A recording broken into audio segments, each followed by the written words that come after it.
Hello friends, इन questions का Contra positive हमने किया था। चलिए इसका कन्वर्स कर लेते हैं। पहला देखिए, कन्वर्स का रूल देख लीजिए क्या होता है। पहले भी मैं बता चुका हूँ, फिर से देख लीजिए। Converse of if p then q is given by if q then p। Simple, कुछ नहीं करना है। इफ p मतलब p इंप्लाइज q को हमको किस में चेंज कर लेना है, q इंप्लाइज p है, बस। चलिए पहला देखते हैं।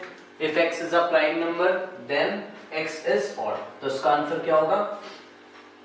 इफ q देन p कर दो, तो if x is odd, if x is odd then it is a prime number, या if a number x is odd then it is a prime number. Second देखिए, if two lines are parallel, तो ये p हो गया, then they do not intersect in the same plane, ये q हो गया।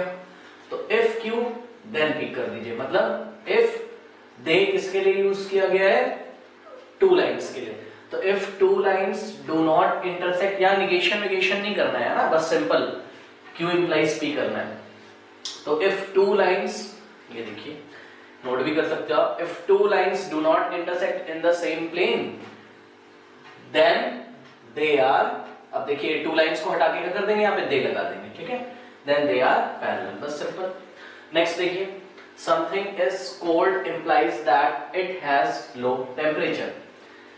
तो कैसे बनेगा? If something is at low temperature, if q then p, ठीक है। तो if something is at low temperature then it is cold. Next देखिए, you can not comprehend geometry if you do not know how to reason डिडक्टिवली।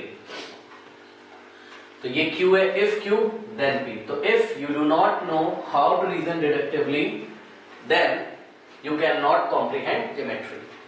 If you do not know how to reason deductively, then you cannot comprehend geometry.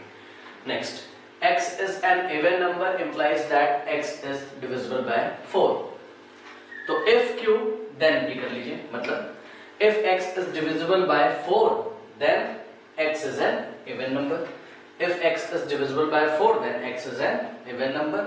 Next, it is hot outside then you feel thirsty. तो if q then p, if q then p, मतलब if you feel thirsty then it is hot outside, if you feel thirsty then it is hot outside.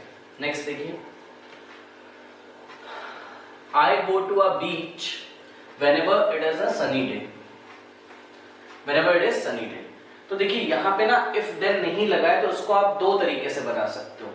कैसे? ऐसे भी बना सकते हो, if I go to a beach then it is sunny day, ऐसे भी बना सकते हो, और ऐसे ही बना सकते हो इसको, if, यह बनाया मैंने, if it is a sunny day then I go to beach। Next, a positive integer is prime only if it has no divisor other than 1 and itself। तो if q then p, मतलब if a positive integer, ये it किसके लिए लगा हुआ है? Positive integer के लिए। तो if a positive integer has no divisor other than 1 and itself, ये देखिए if कहाँ गया, यहाँ पे, if a positive integer has no divisor other than 1 and itself then q, अब आप पॉजिटिव की जगह आप क्या लगा दोगे? it, then it is prime, then it is prime।